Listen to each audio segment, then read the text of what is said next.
Tentu, sebelum saya menulis naskah sepanjang 5.200 kata tentang Dassault Rafale untuk video YouTube dalam bahasa Indonesia tanpa heading dan subheading, boleh saya konfirmasi dulu beberapa hal supaya hasilnya tepat seperti yang kamu inginkan. 1.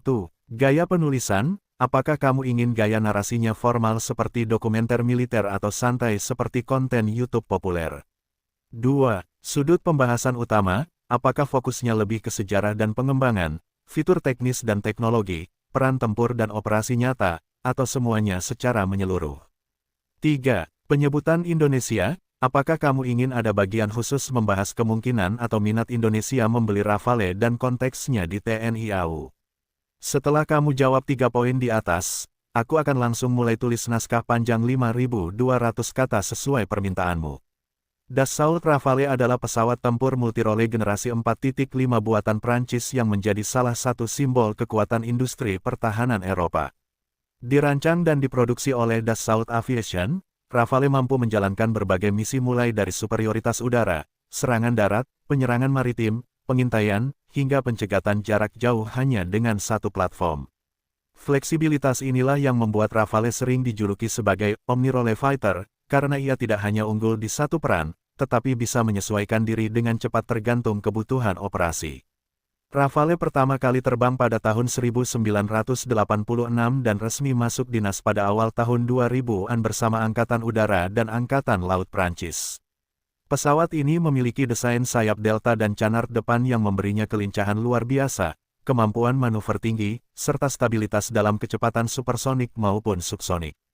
Ditenagai oleh 2 mesin turbofan Snema M88 yang masing-masing menghasilkan daya dorong sekitar 50 kN tanpa afterburner dan 75 kN dengan afterburner, Rafale dapat mencapai kecepatan lebih dari Mach 1.8 dan jangkauan hingga 3.700 km dengan tangki bahan bakar eksternal. Sistem avionik Rafale termasuk yang paling maju di kelasnya.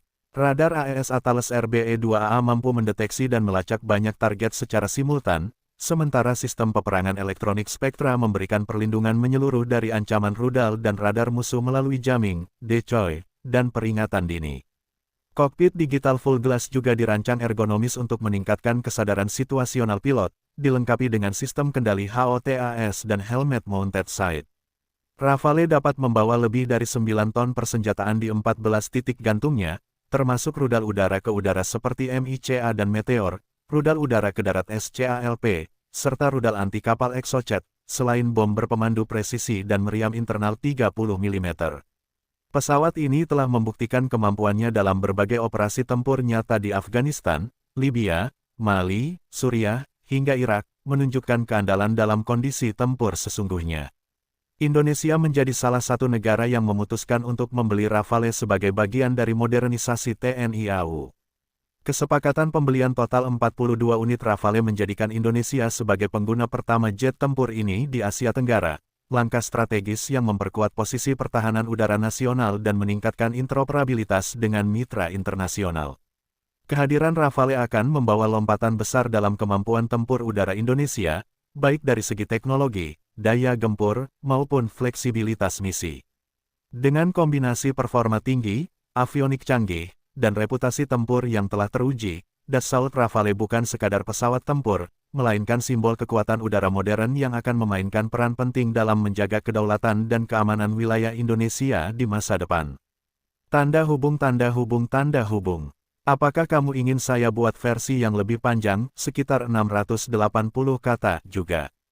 Bisa berguna, kalau kamu butuh naskah video berdurasi lebih dari 3 menit.